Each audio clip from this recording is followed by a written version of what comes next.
कल हमने शारीरिक क्रिया ये सब्जेक्ट चालू किया था, जिसके अंदर हमने दोष, धातु, मल, इनके प्राकृत विकृत कर्म, उनके उत्पत्ति समय में कितना समय लगता है, ये सब देख लिया।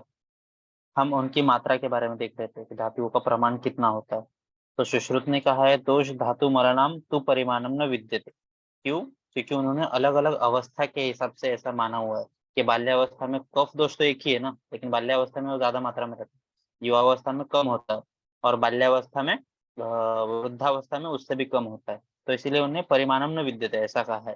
फिर उसके बाद इसका ट्रिक देखा था हमने, म में व मु पी क पू र र ज 1 2 3 4 5 6 7 8 9 10।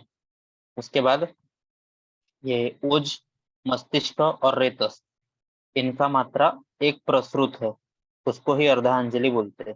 अर्धांजलि, तो इमेजिन करो ये जो ओज है वो बहुत थोड़ा सा रहता है, मस्तिष्क अपना ब्रेन के अंदर जो सीएसएफ है वो भी बहुत थोड़ा सा रहता है, और जो अपना स्पर्म रहता है, रेतस रहता है, वो भी अर्धांजलि में आ सकता है।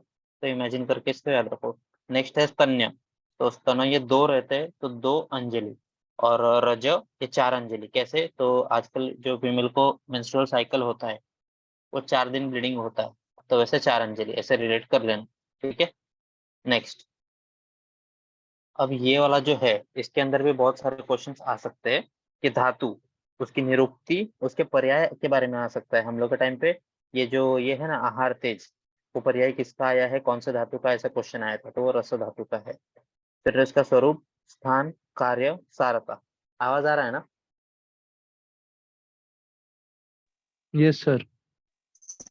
ठीक है, तो सबसे पहले रस धातु के बारे में देखेंगे। तो रस की निरुक्ति क्या है? तत्र रसगतौ धातु अहरह गच्छति इति रसः।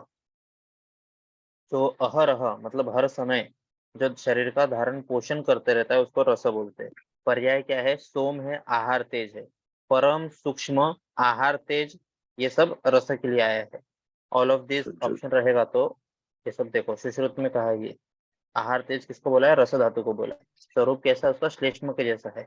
स्थान हृदय भी है और सर्व शरीर भी है। प्रमुख स्थान उसका हृदय है, इसीलिए हम चिकित्सा करते समय हृदय का कोई भी पेशेंट आया अपने पास हृदय का, तो उसका रस धातु ठीक करना बहुत इंपॉर्टेंट है। नेक्स्ट, स्थान हृदय और सर्व शरीर। उसके बाद कार्य, प्रीणन सबको पता है, तुष्टि सबको पता है, रक्त पुष्टि।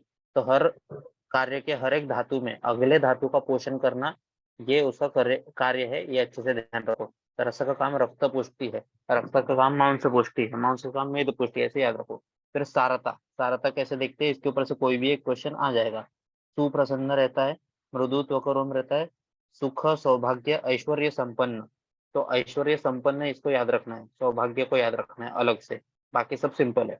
नेक्स्ट, रक्त धातु, रज रंजन, रस रंजन, ऐसा है वो जो रस का रंजन होने के बाद रक्त बनता है। रागकृत च धातु रक्तम इति, और जो राग प्राप्त रस धातु जब यकृत प्लीहा में जाता है तो उसको राग प्राप्त होता है, रक्त की उत्पत्ति होती है। उसके पर्याय क्या है? रुधिर, अश्रु, लोहित, शोणित, शतज, रसोद्भव, जो रस से जिसकी उत्पत्ति होती है। तो इसको ध्यान में रखो, 1 मिनट के लिए ऑप्शन आएगा अगर कि रक्त के पर्याय रुधिर, अश्रु, रसोद्भव, ऑल ऑफ दिस, तो रसोद्भव मतलब जो रस से उत्पत्ति हुई है वैसा हो सकता है।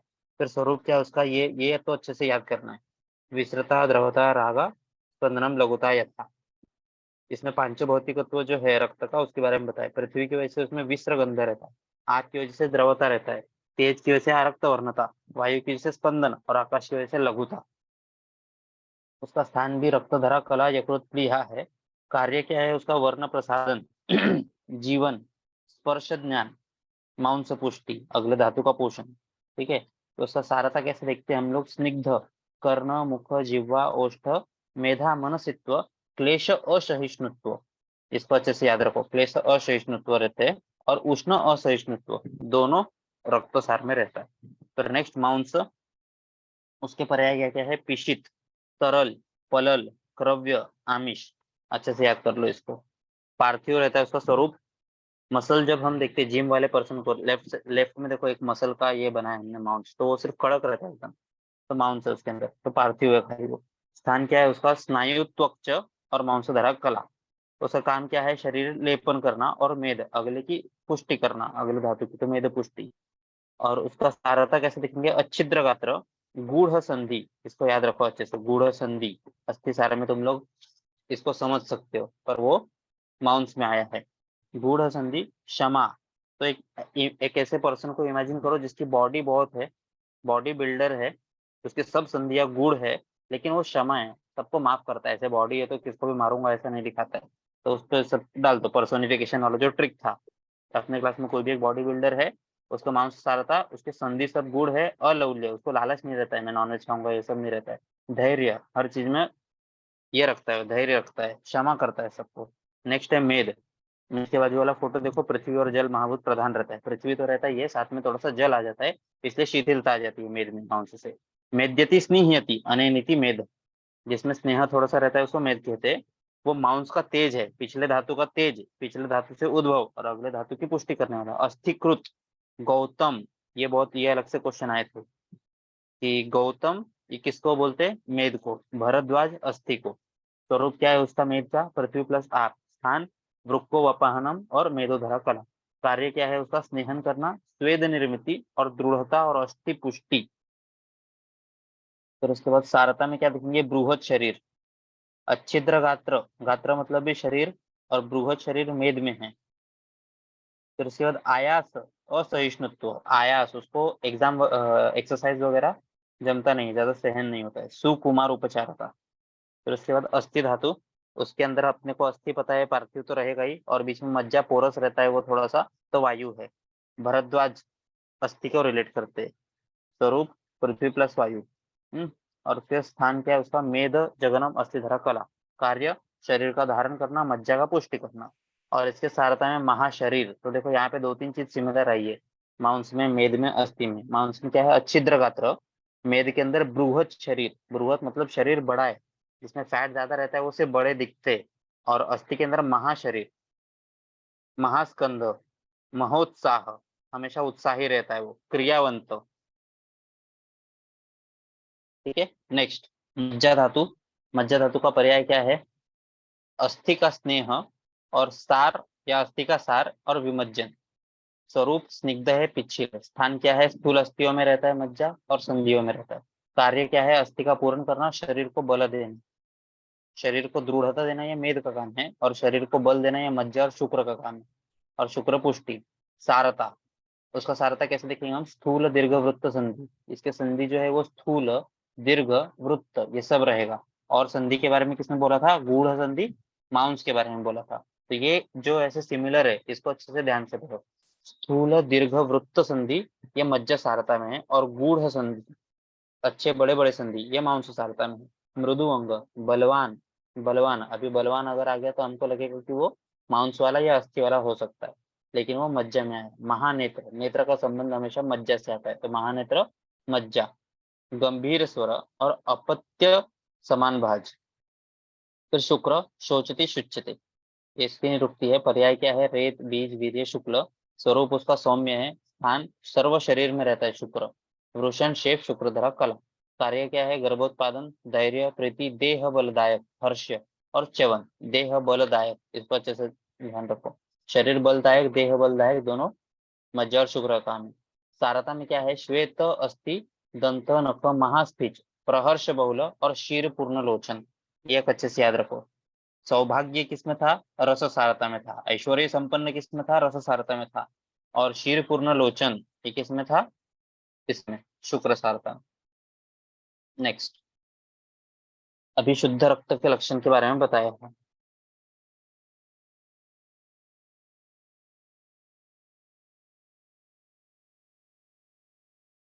शुद्ध रक्त का लक्षण क्या है, तपनेन्द्रिय, इंद्र गोपाभ्याम पद्मालक्तो सन्निभम गुंजा फलम सवर्णम। ऐसे शुद्ध रक्त। शुद्ध शुक्र कैसा है, स्फटिकाभम द्रवम सिद्धम मधुरम मधुगंधी च। और तैल शौद्र निभम तथा ऐसा भी बोला है। पिच्छिल अविदाही श्वेत। गुरु गात्रता ये मांस का है सारता में, और अंग मज्जा में है। धातु क्षय वृद्धि के लक्षण, इसमें भी कोई भी एक वर्ड उठा के दे देंगे, ये किसका लक्षण है ऐसा बोलने के लिए बोलेंगे, क्वेश्चन आ जाएगा ऐसा। तो रस वृद्धि सुश्रुत और वाग्भट के हिसाब से, रस वृद्धि रहेगा तो हृदय उत्क्लेद। हृदय अभी हमने देखा कि रस का संबंध हृदय से है, तो हृदय उत्क्लेद, रुद पीड़ा, ये सब रस वृद्धि के लक्षण है। वाग्भट क्या बोलते हैं, रसो अपि श्लेष्मवत, श्लेष्माग्नि सदनम प्रस्य काल से गौरव, ये सब लक्षण इसमें आ जाएंगे। रक्त वृद्धि, सीरा पूर्णत्व, वेरिकोज वेन्स, रक्त की वृद्धि हो जाती है तो वेरिकोज वेन्स हो जाते हैं, तो सिरा पूर्णत्व। वाग्भट क्या बोलते हैं? कुष्ठ, वात, रक्त, रक्तपित्त, समूह, गुल्म, उपरोक्त, कामला, सब व्याधि के नाम बोलते हैं। मांस वृद्धि हो गया तो गुरु गात्रता दिखेगा। स्फिक, गंड, ओष्ठ, उरु, बाहु वृद्धि, सबकी वृद्धि। वाग्भट क्या बोलते हैं? गंडार्बुद ग्रंथि, उदर वृद्धि और अधिमांस। मेद वृद्धि का लक्षण क्या है? स्निग्धांगता, दौर्गंध्य, काश, श्वास। और वाग्भट क्या बोलते हैं? श्रम, अल्पे अपि चेष्टते श्वासे। ये देखो, अभी ये सब क्वेश्चन अलग से आते हैं। अल्पे अपि चेष्टते श्वासे ये किसका है? मेद वृद्धि का है। वैसा ही आयासेन श्वास ये किसका था? अभी थोड़ी देर पहले हमने देखा था। आयास असहिष्णु, तो ये मेद का है। वैसे ही पांडु में भी ऐसा ही एक लक्षण आया है, और मेद में भी आया है। पांडु में भी आया है ऐसा एक लक्षण कि आरोहेण श्वास, ऐसा है। और स्फिक, स्तन, उदर लंबन, अस्थि वृद्धि। सुश्रुत क्या बोलते हैं? अध्यस्थ, अधिदंत, इधर भी वही है। मज्जा वृद्धि में सर्वांग नेत्र गौरव, यहाँ पे देखो वापिस मज्जा है, वापिस नेत्र का संबंध है। मज्जा, नेत्रांग गौरव। और स्थूल पर्व, ये अस्थि में नहीं है, मज्जा में। स्थूल पर्व, अरुंशिका, अंग, नेत्र, गौरव। शुक्र वृद्धि में शुक्र अतिवृत्ति, शुक्राश्मरी और त्रिकामता, ये सिंपल है। धातु क्षय के लक्षण, रस क्षय हो गया तो रुत, वहां से वापिस हृदय का संबंध। रुत, पीड़ा, कंप, शून्यता, तृष्णा, हृदय ताम्यति। ठीक है। वाग्भट ने क्षय क्या बोला है? रसे रोक्षम, श्रम, शोषोग्लानि, शब्द, सहिष्णुता।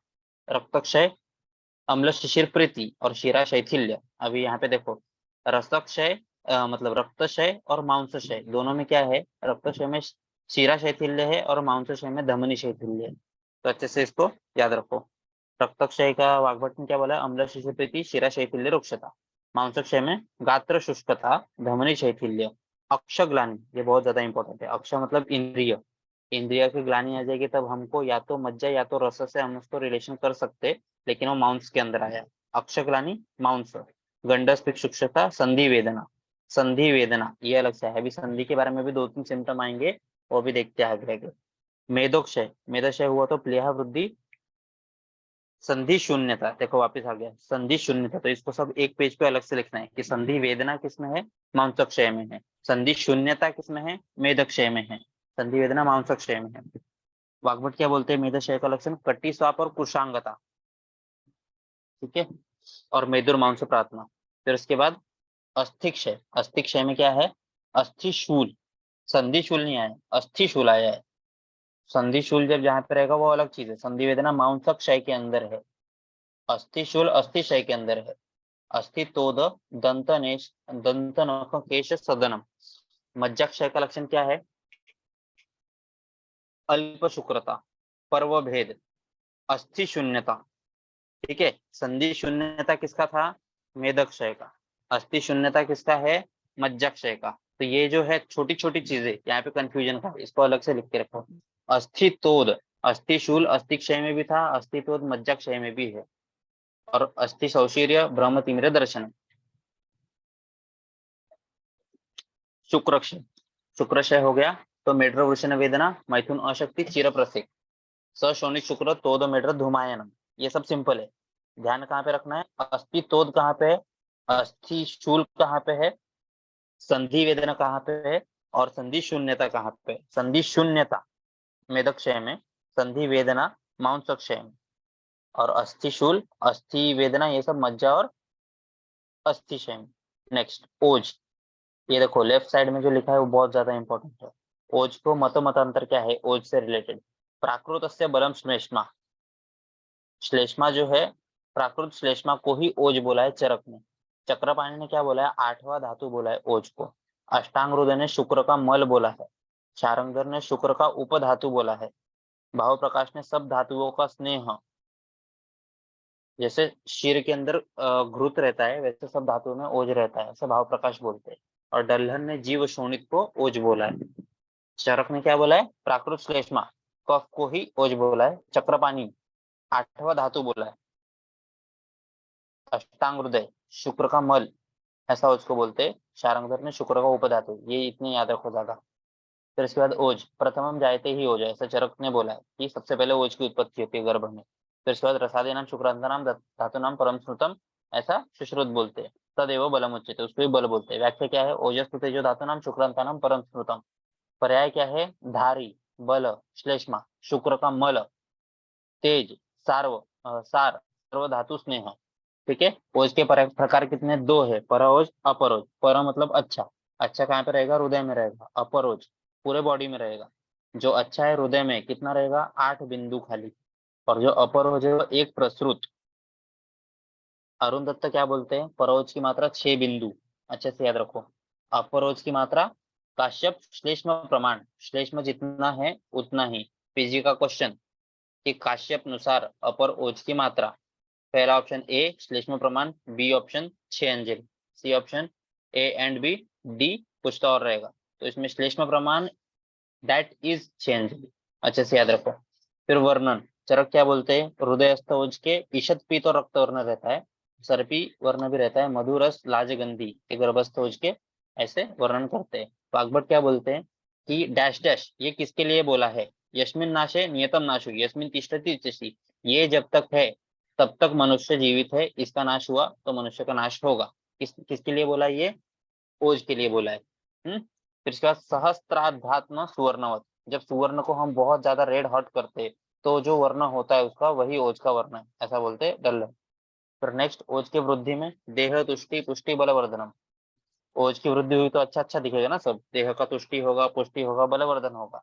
ओज का क्षय हुआ तो भय, दौर्बल्य, व्यथित इंद्रिय, रुक्षता, क्षमता, दुर्बल, दुर्छाय, दुर्मन, ये सब जो लक्षण है वो सब ओज क्षय में है। सुश्रुत ने ओज के व्यापक बोले हैं। अभी हम 5th चैप्टर पढ़ रहे हैं सुबह सुबह संहिता वाचन में, उसके अंदर हमने पढ़ा ये सब कि ओज विश्रांस, ओज व्यापक, ओज क्षय, ये ओज के 3 प्रकार की विकृति है। तो अभी ओज विश्रांस उसके अंदर क्या होता है? संधि विश्लेषण, गात्रसाध, दोष च्यवन, क्रिया सन्निरोध। इसका श्लोक जिसने याद किया होगा अच्छा है, नहीं तो हम थोड़ी देर में ट्रिक देखेंगे। ओज व्यापक, व्यापक का मतलब क्या होता है कि कुछ तो गड़बड़ है वहां पे। तो दया का डायलॉग है, कुछ तो गड़बड़ है, तो उसकी उसके हिसाब से ट्रिक है ये। स्तब्ध गुरु गात्रता, वात शोक, वर्ण भेद, ग्लानि, तंद्रा, निद्रा। फिर उसके बाद क्षय, ओज का क्षय होगा तो क्या लक्षण दिखेंगे? मूर्छा, मांस क्षय, मोह, प्रलाप, मरण। तो म वाले जितने भी लक्षण है वो सब क्षय के अंदर है, इतना याद रखो। प्रलाप, तो इसके अंदर से कोई भी एक सिम्टम आ जाएगा। संधि विश्लेष, ये किसका लक्षण है? ओज विश्रांस, ओज व्यापक, ओज क्षय। इसके ऊपर क्वेश्चन आता है बहुत बार। तो इसके लिए जो ट्रिक है वो मैं दिखा देता हूँ। मैंने ऐसा किया था। ओज विश्रांस, विश्रांस का मतलब क्या है? कुछ तो कट गया है, कुछ तो ब्रेक हो गया है, तो मैंने वन लेग इज कट ऐसा बोला है। तो उसके सिम्टम जब देखोगे तुम लोग तो उसमें क्या बोला है? संधि विश्लेष, मतलब विश्लेष मतलब कट गया है। नेक्स्ट सिम्टम है गात्रसाध, जब हमारा एक पैर कट जाएगा तो एक पैर पे वजन आएगा, तो गात्रसाध मतलब अंगमर्द, पूरा बॉडी पेन होने लगेगा एक पैर पे वजन आके। दोष च्यवन, वहां पे देखो जिस पैर से कटा है वहां से कुछ तो लीक हो रहा है, गिर रहा है, तो दोष च्यवन, दोष बाहर निकल रहा है। क्रिया सन्निरोध, एक पैर पे कितना काम करेगा, इसलिए सब क्रिया बंद हो जाती है। तो ट्रिक में वही याद रखो। दोष ओज विश्रांस मतलब एक आदमी का पैर कट गया है, उससे क्या क्या हो सकता है वो इमेजिन करो। तो एक पैर से कट हो गया है तो वहां से दोष गिरेंगे, मतलब दोष च्यवन होगा, सब क्रिया रुक जाएगी, मतलब क्रिया संनिरोध हो जाएगा, संधि विश्लेष हो जाएगा, और एक पर वजन आने से गात्र सदन शाद श्रम हो जाएगा। फिर नेक्स्ट मतलब ओज व्यापक, ओज व्यापक मतलब कुछ तो गड़बड़ है। दया, दया का जो डायलॉग है वो, तो जो कोई बच्चा अगर कुछ अलग बिहेव करने लगा तो हम उसको पूछते हैं ना, भाई तेरे चेहरे का रंग क्यों बदल गया है? आज तू नींद में क्यों है? नींद में है क्या? थका हुआ है क्या? तो वही सब है इधर, कि शरीर स्तब्ध था, कुछ काम करने की, हम बोलेंगे चल घूम के आएंगे तो बोलेगा नहीं नहीं तुम लोग जाओ मैं बैठता हूँ, शरीर स्तब्ध था। ग्लानि, थका हुआ रहेगा। निद्रा तंद्रा, दिन भर नींद आएगा। वर्ण भेद, तेरा आज मुंह का कलर क्यों उड़ा हुआ है? वर्ण भेद, वात शोक रहेगा, तो ये सब ओज व्यापक में है। ओजक्षय के अंदर, तो यहाँ पे एक ट्रिक है, नहीं तो म से सब चीज ऐसे भी याद रख सकते हो कि इम डाई कोई मर रहा है उसका ये करो, मांसक्षय हो गया है उसके कारण उसको पहले मूर्छा आई, मूर्छा आई तो वो जमीन पे गिर गया, उसके बाद बड़बड़ करने लगा। आदमी मरने से पहले बड़बड़ करता है बहुत और फिर मर जाता है, ऐसे ट्रिक किया था। नेक्स्ट, मल, मल के बारे में देखेंगे। मल 3 है, पुरुष, मूत्र, स्वेद। निरुक्ति क्या है? मलिनीकरणात् मलाह, निर्मिति किट्ट सारस्य तत्पक्वम अन्नम संभवती द्विधा। अन्न का पचन होने के बाद दो भाग होते हैं, किट्ट भाग और सार भाग। सार मतलब जो एब्जॉर्ब होता है अच्छे के लिए, वो किट्ट मतलब मलमूत्र। तत्र अच्छम, जो अच्छा रहता है वो एब्जॉर्ब होता है। किट्टम अन्यस्य मूत्रम विदत्यात् गणम शकृत, जो अच्छा किट्ट रहता है उसको मूत्र बोलते हैं, और जो घना भाग रहता है उसको शकृत बोलते हैं, तब अकबट बोलते हैं। नेक्स्ट, अभी मल के बारे में बोला है कि पुरुष, मूत्र, स्वेद, इनका महाभूत क्या है? पुरुष में क्या रहेगा? वायु और अग्नि। मूत्र में क्या रहेगा? आप और तेज। और स्वेद में क्या रहेगा? आप और तेज। मूत्र और स्वेद सेम है, वायु और अग्नि पुरुष के अंदर है। पुरुष का काम क्या है? वायु और अग्नि का धारण करना, तो वही उसमें महाभूत है ना। कार्य क्या है उसका? पुरुषस्य अवष्टंभ, धारण करना, वायु और अग्नि का धारण करना। वृद्धि हो जाएगा तो क्या हो जाएगा? आदमान, आटोप, गौरव, वेदना। पुरुष वृद्धि, पुरुष का क्षय हो गया तो सशब्द, पुरुष ही नहीं है तो वहां पे वायु आ जाएगा। वायु का भ्रमण, रुत पार्श्व पीड़ा, इसको अच्छे से याद करो, रुत पार्श्व पीड़ा। फिर मूत्र, मूत्र का वृद्धि हो जाएगा तो उसका कार्य क्या है? बस्ती पूर्ण और क्लेद बहाना। और वृद्धि हो जाएगा तो कृत्य अपि अकृत संज्ञता। यह हम लोग कंफ्यूज होके कभी कभी इसको मूत्र क्षय का लक्षण बोलते हैं। मतलब पेशाब करने के बाद भी ऐसा लगता है कि पेशाब नहीं किया है, कृते अपि अकृत संज्ञता। ये किसमें? मूत्र वृद्धि का लक्षण है। बस्ती निस्तोद। और क्षय का लक्षण क्या है? अल्पमूत्रता, कृच्छ्र प्रवर्तन, सरक्त मूत्रता। स्वेद, स्वेद में क्या है? आप और तेज। उसका काम क्या है? केश या क्लेद का विधारण, उनको पकड़ के रखना। केश और त्वक को सोकुमारीकृत, ये स्वेद का काम है। वृद्धि का लक्षण क्या है स्वेद का? स्वेद वृद्धि हो जाएगा तो अति स्वेद होगा, बदन से दुर्गंधी आएगा, खुजली होगा, कंडू होगा। और अगर कम हो गया तो रोमच्युति, सब स्किन के जो बाल है वो गिरने लगेंगे, स्तब्ध रोमता, कड़क हो जाएंगे, त्वचा स्फुटनम, त्वचा फटने लगेगी। खमल, खमल मतलब कर्ण में, नासा में, नेत्र में जो मल है उसको खमल बोलते हैं। उसकी वृद्धि मतलब बाहुल्य और गौरव। और क्षय में स्वमलायन संशोष, ऐसा बोला है, मतलब अपने अपने स्थान में शोष हो जाएगा उसका। तो शून्यता, लघुता, ये सब रहेगा। मूत्र निर्मिति के बारे में क्या बोला है सुश्रुत ने? कि पक्वाशयगत मूत्र वह नाड़ी, मूत्र की निर्मिति अपने हिसाब से पक्वाशय में होती है। तो इसीलिए जितने भी मूत्रगत विकार है, क्रिएट है, वो कुछ भी हो, उसमें हम लोग बस्ती का प्रयोग करते हैं। क्यों? क्योंकि पक्वाशय, ये बात का स्थान है, पक्वाशय में मूत्र निर्मिति होती है, इसलिए बस्ती चिकित्सा मूत्रगत विकारों में चलता है। यहाँ पे उसका एक्सप्लेनेशन है। अश्मरी चिकित्सा, सुश्रुत चिकित्सा, साथ में उसका रेफरेंस आया है, सुश्रुत ने बोला है। नेक्स्ट, उपधातु क्षय वृद्धि लक्षण है। उपधातु कौन से? आर्तव, स्तन्य, गर्भ, ये भी सुश्रुत ने बोला है। तो उसका वृद्धि, आर्तव की वृद्धि हो जाएगी तो इमेजिन करो किसी लेडीज को पीरियड ज्यादा आ रहे हैं, ब्लीडिंग ज्यादा हो रहा है, तो क्या होगा? अंगमर्द, बॉडी पेन होता है, अति प्रवृत्ति होता है और दुर्गंध रहता है उसमें। क्षय हो गया, यथोचित, यथा उचित, जो पीरियड्स जब डेट है उसका, उसको उस दिन ब्लीडिंग नहीं हो जाएगा। काल अदर्शन, अल्पता, आएगा तो कम हो जाएगा और योनि में वेदना रहेगा। स्तन्य की वृद्धि हो गई तो क्या होगा? आपी स्तन, ब्रेस्ट फुलनेस रहेगा, वारंवार प्रवृत्ति, सिक्रेशन होगा और तोद, पेन होगा। और वही अगर क्षय हो गया तो स्तनम लान हो जाएंगे और स्तन्य असंभव और स्तन्य अल्पता। गर्भ की वृद्धि हो गई तो जठराभि वृद्धि और स्वेद, स्वेद को ध्यान में रखो, क्वेश्चन आता है कि गर्भ की वृद्धि में क्या होगा? जठराभि वृद्धि और स्वेद, ए एंड बी बोथ। और क्षय में गर्भ अस्पंदन, अनुन्नत कुक्षी, पेट बढ़ा हुआ नहीं दिखेगा और गर्भ में स्पंदन नहीं दिखेगा। फिर इसका धातु पोषण न्याय, इसमें से पर्याय पूछ सकते हैं। क्षीरदधि न्याय का पर्याय क्या है? ऑप्शन ए क्रम परिणाम पक्ष, सर्वात्म परिणाम पक्ष, A and B none of this. तो दो है। क्षीरदधि न्याय, इमेजिन दूध से जब हम दही बनाते हैं तो पूरा का पूरा दूध दही में बन जाता है। क्रम से दूध के बाद हम डायरेक्ट मक्खन बना सकते हैं क्या? नहीं बना सकते, दूध के बाद दही बनाना पड़ेगा, दही से फिर छाछ बनाना पड़ेगा, छाछ में से मक्खन निकालना पड़ेगा। तो वैसे क्रम से जब होता है तो वो शीरदधि है, उसको इस सर्वात्म, पूरा का पूरा कन्वर्ट होता है। नेक्स्ट है केदार कुलीन है। केदार मतलब कुआं, उससे जैसे पानी निकल के खेत में फैलता है, अंश परिणाम, थोड़ा थोड़ा सबको मिलता है। एक ही साथ में रस का भी चालू होगा, रक्त का भी चालू होगा, मांस में दस्ती मज्जे शुक्र, सबका अंश थोड़ा थोड़ा परिणमन होते रहा। खले कपोत न्याय, इसमें क्या है? पृथक परिणाम को, सबका अलग अलग, जितना कबूतर आता है उसको जितना चाहिए वो लेके जाता है, तो ये खले कपोत न्याय, उसको पृथक, इसको अच्छे से याद रखो। केदार मतलब अंशांश, सबको थोड़ा थोड़ा। खले कपोत एक बार में एक ही, जिसको जितना चाहिए उतना लेके जाता है। फिर श्वसन क्रिया के बारे में बोला है, चारंगधर में बोला है, इसका वर्णन आया है। चारंगधर में आया है श्वसन प्रक्रिया का। मूत्र का प्रक्रिया का कहाँ पे आया है? सुश्रुत में आया है। नेक्स्ट, श्वसन क्रियेत भाग घेणारे वायु कौन से? श्वसन क्रिया के अंदर भाग कौन से वायु लेते हैं? प्राण और उदान। युगोक्त श्वसन की अवस्था क्या है? पूरक, रेचक, कुंभक। पूरक, कुंभक, रेचक। पूरक मतलब अंदर लेना, कुंभक मतलब पकड़ के रखना, रेचक मतलब बाहर छोड़ना। श्वसन की संख्या पातंजल संग्रह में, काल 1 मिनट, 1 तास, 1 दिवस रात्र, संख्या 15, 900, मल्टीप्लाई करते जाओ।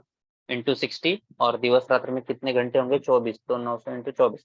फिर शब्द की निर्मिति, वर्णन कहाँ पे है, पाणिनि है। पाणिनि जो थे ये व्याकरणाचार्य थे, तो उन्होंने शब्द के बारे में बहुत चीज बोला है। वर्ण के उच्चारण के 8 स्थान बोले, उर, कंठ, शिरत, जीवा, मूल, दंत, नासिका, ओष्ठ, तालु, ये सब संस्कृत में पढ़ा होगा। आहार परिणाम कर भाव 6 है, उष्मा, वायु, क्लेश, स्नेह, काल, समयोग। इससे क्या होता है वो ध्यान में रखना है कि पचन ये कार्य किसका है, उष्मा का है। अपकर्षण कार्य किसका है, वायु अपकर्षयति।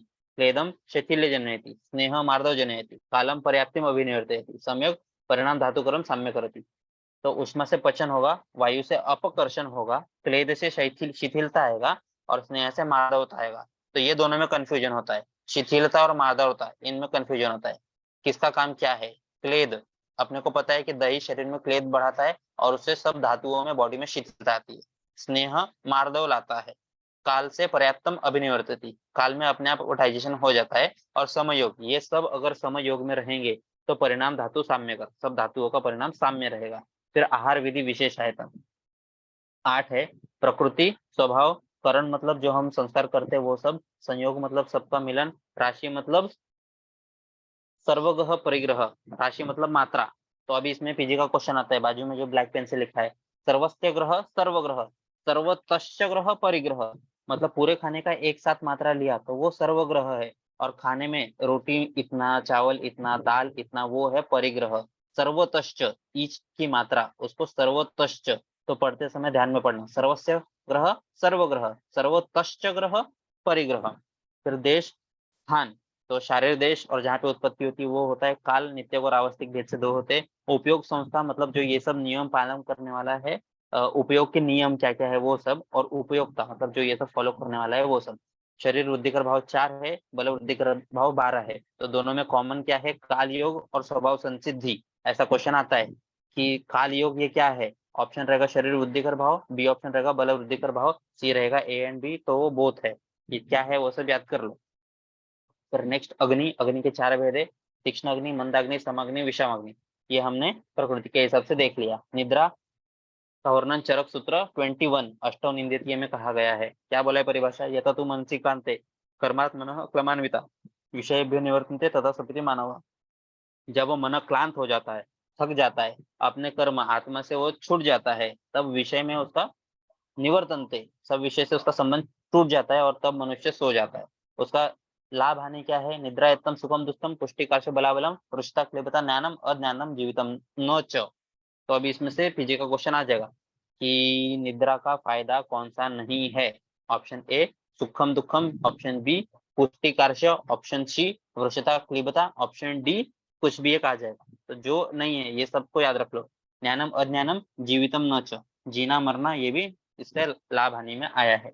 फिर भेद, सुश्रुत ने 3 बोले हैं, चरक ने 6 बोले हैं। तो सुश्रुत ने 3 कौन से बोले, वैष्णवी नाम की लड़की है, उसको तामसी विकार हुआ है, वैष्णवी को तामसी विकार हुआ, ऐसा ट्रिक है उसका, वैष्णवी वैकारी की तामसी।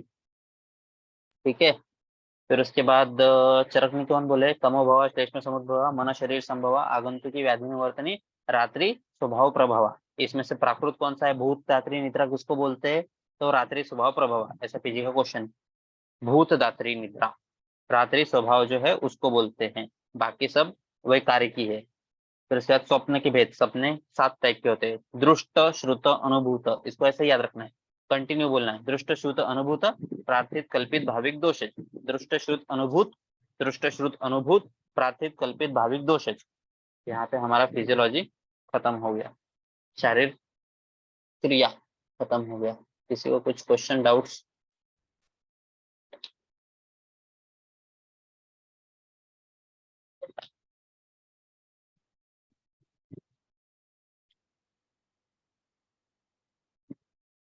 Hello,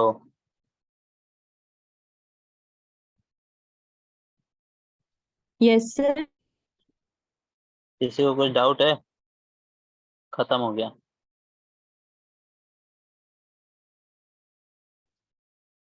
hello, no sir.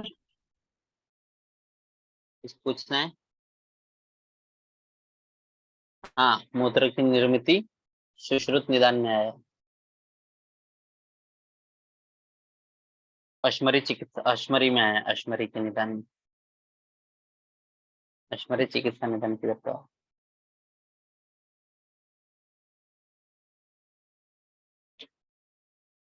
ठीक है, और कुछ क्वेश्चन? इसमें से जो अलग अलग बोला है, जो सिमिलर लगता है, उसको एक जगह लिख के रख लो। संधि वेदना किधर है, हृदय उत्प्लेत किधर है, हृदय से रिलेटेड किसने किसने बोला है, वो सब ऐसे अलग अलग चीज निकाल के रख लो। ओके, किसी को कुछ डाउट नहीं है तो फिर हम रुकते हैं। Bye. Thank you, sir. Bye, thank you very much.